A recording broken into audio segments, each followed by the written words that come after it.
l'histoire du Saint-Esprit est la quête de l'Éternel dans le temporel et du divin dans le quotidien. Au fil des siècles, le Saint-Esprit a été interprété de diverses manières et énigmatiques. Sa présence a inspiré l'adoration, la réflexion et le débat. Que se passerait-il si nous remettions en question les conceptions conventionnelles pour explorer au-delà des limites établies? Nous découvririons la véritable source de pouvoir qui reste cachée pour beaucoup. Au début, avant que quoi que ce soit créé, Dieu existait déjà. Il créa les cieux et la terre. Tout ce qui existe a été créé par sa parole, le visible et l'invisible, le céleste et le terrestre, trône, domination, puissance, tout a été créé par lui et pour lui. Au début, il n'y avait que lui et en lui tout subsiste. Cependant, quand nous lisons ces vérités, nous ne pouvons même pas imaginer comment Dieu l'a fait. Mais, par la foi, nous comprenons que l'univers a été formé par la parole de Dieu, de sorte que ce qui est visible a été fait à partir de ce qui ne l'était pas. Hébreux 11, 3. Dieu est un, mais il se manifeste en trois personnes.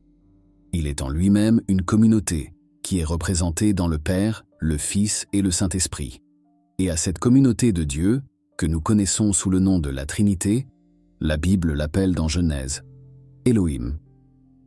Un nom pluriel qui dérive de la racine hébraïque El, signifiant Dieu fort et puissant créateur, mais qui est utilisé avec un verbe singulier chaque fois qu'il se réfère au Dieu unique d'Israël, pour souligner son unité et sa singularité. La création a été un acte communautaire d'un Dieu pluriel qui est un en lui-même. Dans l'œuvre créatrice, participa le Dieu Père, qui a tout conçu par son intellect, et qui a orchestré toutes choses par le Verbe, Jésus, la parole créatrice du Père. Mais la Bible dit aussi, « Par la parole de l'Éternel les cieux ont été faits, et toute leur armée par le souffle de sa bouche. » Psaume 33, 6. Le terme « la parole de l'Éternel » fait allusion à Jésus. C'était lui qui matérialisait toutes les choses mentionnées par l'Éternel. Cependant, vous ne pouvez pas ignorer l'expression « le souffle de sa bouche », qui faisait également partie de l'acte divin créatif, et se réfère au Saint-Esprit. En mentionnant la parole créative, Dieu exhalait aussi le pouvoir de créer, mettant en action l'œuvre du Saint-Esprit. Au début, Dieu existait, sa parole existait, et son souffle ou son esprit était également une réalité présente et auto-existante. Et par son souffle, c'est-à-dire son esprit, et par sa parole, c'est-à-dire le Verbe qui ensuite s'est fait chair, Dieu a créé l'univers. Quand Dieu créa les cieux et la terre était informe et vide. Il y avait le chaos, la confusion et le désordre, et il manquait de forme, d'organisation et de contenu. De plus, tout était enveloppé d'obscurité. L'état initial de la création, avant que Dieu commence son œuvre créatrice, était chaotique et sombre. Mais dans cet état primordial de chaos et de vide, avant que Dieu ordonne et remplisse de son pouvoir créatif toutes choses, l'Esprit de Dieu était présent. L'obscurité se posait sur la masse d'eau des mers et du sous-sol. Mais l'Esprit de Dieu se mouvait sur la face des eaux. Au-dessus de l'obscurité et du chaos, l'Esprit de Dieu se mouvait et opérait. Le terme utilisé pour exprimer l'idée de se mouvoir sur la face des eaux est celui qui définit l'action de nicher. Comme un oiseau se pose sur ses œufs pour les réchauffer, fournissant l'environnement optimal d'énergie et de mouvement qui génère la vie, ainsi l'Esprit de Dieu se mouvait sur le visage de l'abîme, produisant un tremblement énergétique qui préparait l'environnement pour la création.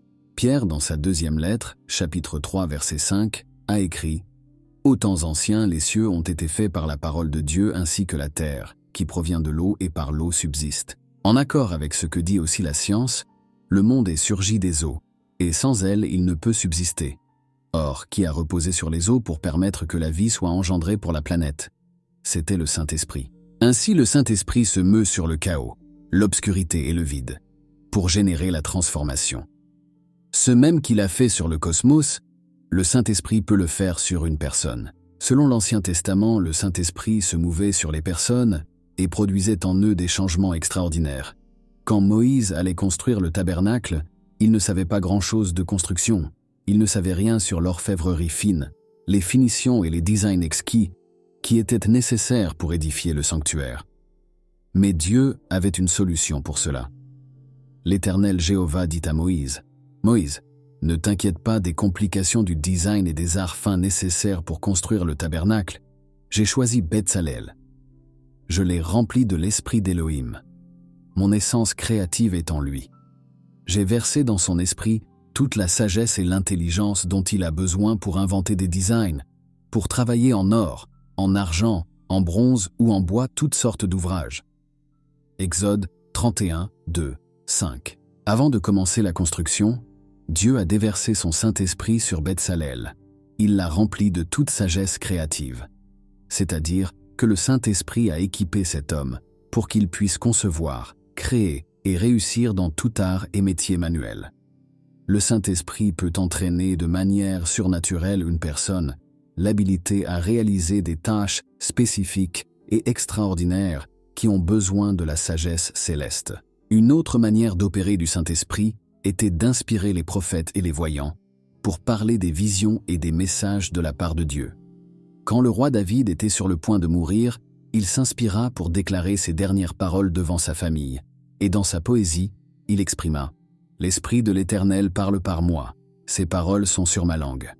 Le Dieu d'Israël a parlé, le rocher d'Israël m'a dit, celui qui gouverne avec justice et gouverne dans la crainte de Dieu est comme la lumière du matin au lever du soleil, comme un matin sans nuages, comme l'éclat du soleil sur l'herbe nouvelle après la pluie. » Samuel 23, 2, 4. La sagesse du Saint-Esprit poussait David à parler, lui faisait comprendre les secrets de la sagesse pour gouverner. Il n'est donc pas surprenant que David ait été un roi si sage et puissant, un homme selon le cœur de Dieu. Le Saint-Esprit l'inspirait. Mais David n'était pas le seul. L'Esprit du Seigneur parlait aux prophètes pour leur communiquer sa parole et leur révéler sa volonté. Une fois, Moïse, fatigué par les lamentations du peuple d'Israël, dit au Seigneur, « Ce peuple me pousse à bout, je ne peux pas continuer ainsi. Les diriger est trop de travail pour moi seul. Pourquoi ne pas me permettre de me retirer? Tu me rendrais un grand service. » Mais Dieu lui dit, « Rassemble parmi le peuple 70 anciens. Amène-les au sanctuaire et qu'ils attendent là. Je descendrai alors et te parlerai. Je mettrai sur les anciens une partie de l'esprit qui est en toi, pour qu'ils t'aident à diriger le peuple. Ainsi tu n'auras pas à tout faire seul. » Ainsi Moïse alla et rassembla les 70 anciens et les plaça autour du tabernacle. Lorsque tout était prêt, le Seigneur descendit dans la nuée et versa sur les 70 anciens du même esprit qui était sur Moïse. Quand l'esprit se posa sur eux, les anciens prophétisèrent. Cette voix qui sortait de leur bouche était l'inspiration du Saint-Esprit. Les 70 anciens qui partageraient à la direction d'Israël eurent une expérience surnaturelle. Le Saint-Esprit activa en eux le don de prophétie. De cette manière, ils purent participer au gouvernement du peuple de Dieu par l'esprit de prophétie que Dieu avait versé en eux pour les habiliter dans le leadership spirituel et politique de la nation. Cette habilitation les revêtait d'autorité, de sagesse et de discernement pour guider le peuple selon la volonté de Dieu. Dieu parlait aux prophètes par l'intermédiaire du Saint-Esprit à travers des rêves ou des visions, utilisant des moyens révélateurs pour communiquer son message au peuple. À un moment particulier, le Saint-Esprit descendit même sur Balaam, le devin, lui permettant de prononcer la bénédiction sur Israël, au lieu de la malédiction qui lui avait été demandée, montrant ainsi la souveraineté divine au-dessus des desseins humains. Dans le judaïsme pré-chrétien, le Saint-Esprit était associé à la guidance divine et au conseil sage. Pour le psalmiste David, par exemple, compter sur la guidance et la présence de l'Esprit de Dieu était une question vitale. Lorsqu'il commettait des erreurs dans sa vie, l'une des choses qui l'affectait le plus était de penser que Dieu pouvait lui retirer la guidance du Saint-Esprit. Dans les psaumes qu'il composait, David demandait continuellement à Dieu la compagnie et la direction de l'Esprit divin. Dans un moment d'affliction, alors qu'il était poursuivi par Saül dans le désert de Juda, il écrivit ces mots dans le psaume 143, 10. « Enseigne-moi à faire ta volonté, car tu es mon Dieu.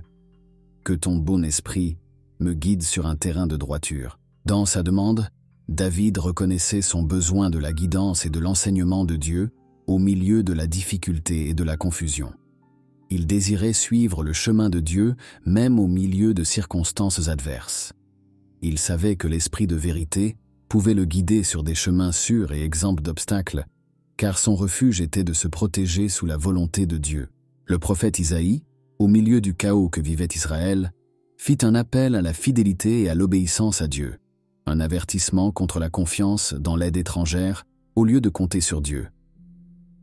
Il reprochait à Jérusalem sa tendance à chercher de l'aide auprès d'autres nations au lieu de le chercher chez le Seigneur.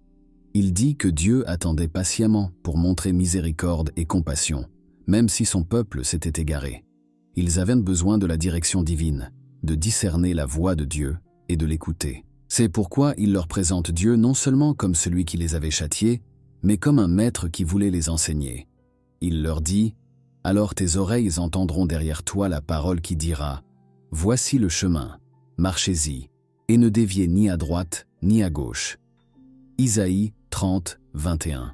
De cette manière, le Saint-Esprit était présenté comme le Maître, la voix qui guiderait ceux qui se tourneraient vers lui, le guide divin qui pourrait conduire le peuple d'Israël sur le chemin de la justice et de la fidélité s'il se disposait simplement à écouter et obéir. Dans le ministère de Jésus, les enseignements sur le Saint-Esprit ont occupé une place centrale. Jésus a parlé à plusieurs reprises de la venue du Saint-Esprit ou Paraclet et de son rôle dans la vie des croyants.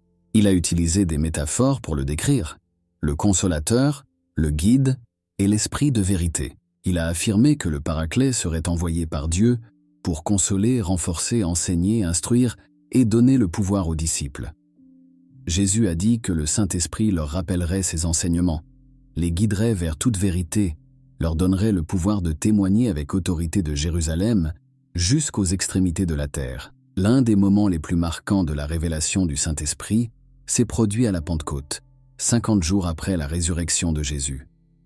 Les disciples étaient réunis à Jérusalem, abattus et craignant la persécution.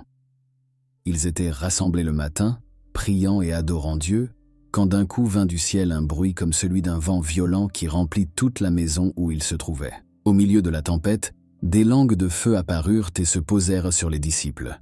Ils furent remplis du Saint-Esprit. Cet événement marqua le début d'une nouvelle ère, le temps de la révélation pleine et entière du Saint-Esprit dans l'Église. Après la Pentecôte, les apôtres, remplis de la puissance de Dieu, commencèrent à prêcher avec audace et autorité.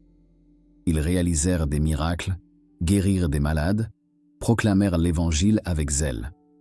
Au fur et à mesure qu'ils le faisaient, l'Église grandissait, les disciples se multipliaient, les apôtres approfondissaient leur compréhension de l'œuvre du Paraclet. Ils comprirent que le Saint-Esprit fait partie de la Trinité, égal en puissance et en autorité au Père et au Fils. Ils vérifièrent, comme Jésus l'avait dit, qu'il convaincrait de péché, de justice et de jugement les personnes. Il œuvrait dans les cœurs des croyants pour les transformer à l'image de Christ et convainquait les incroyants pour les amener à la connaissance de Dieu et de sa parole. Ils ont souligné les dons du Saint-Esprit comme des outils pour la croissance et l'édification du corps du Christ, et ont assuré que le but de ces capacités charismatiques, données par le Saint-Esprit, permettait à l'Église de marcher dans l'unité et l'interdépendance, au milieu de la diversité et particularité de chaque croyant. Ces dons travaillaient ensemble pour le bien commun, favorisant l'harmonie et la fraternité dans les communautés de foi. L'influence du Saint-Esprit dans le monde. Donc l'influence du Saint-Esprit va au-delà de restaurer l'ordre et dissiper l'obscurité. Il pousse les croyants à transcender leurs propres limitations, les transformant de suiveurs en leaders et de personnes craintives en témoins courageux. C'est dans ce processus qui se révèle la véritable puissance du Saint-Esprit, habilitant ceux qui le reçoivent à impacter positivement le monde qui les entoure et à guider d'autres vers la lumière et la vérité.